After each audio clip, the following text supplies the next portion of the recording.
we all wished that we had gotten the job done and that we could have made them listen. But in the end, we failed.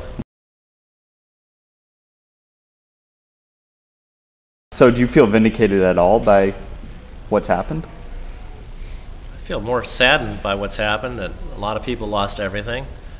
This nation lost its reputation. There's not a lot to feel good about.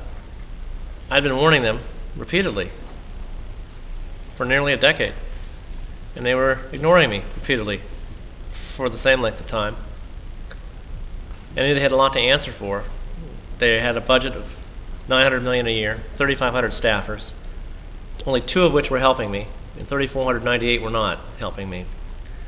And I knew that they were a captive regulator in bed with the industry, that they were failing to regulate, and that they were incompetent to boot. Has it been odd to have people calling you a hero? Yes. Very odd. How do you deal with something like that, or how do you feel about that? Well, I was trained as a soldier, so I always associated heroism with acts of bravery on the battlefield. And this was a different type of bravery, I guess it was. And there's a fine line between bravery and foolishness, and I think that my team and I, we probably crossed that line on more than one occasion.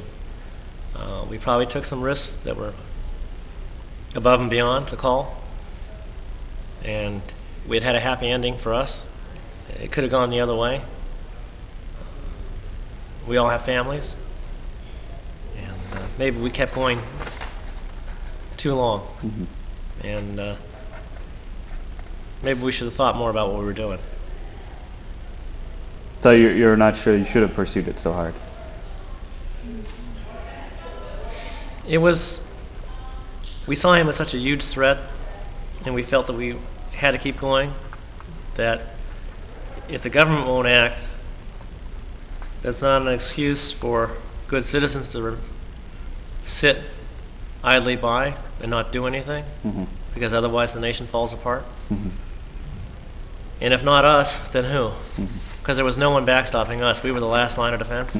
The victims of it, have you been contacted by any victims or anything like that? Yes. How has that been? Have you been able to tell them anything that... I met somebody last week whose father died from this. He lost everything. And I felt really bad, and he said, "Don't worry, you did everything you could. And nothing you could have done would have saved my dad, because my dad started investing with Madoff in the 70s. And it was too late for him. He was an accountant. He had put a lot of his clients into Madoff. He'd put most of our inheritance into Madoff. It's all gone. And that's what killed him. He couldn't live with it." He didn't commit suicide, he just... No, he just died of a broken heart, if you will. It wore him out. Yeah, just took him out. And I know it's kind of a silly question, but I mean, did you ever think there would be a movie about you?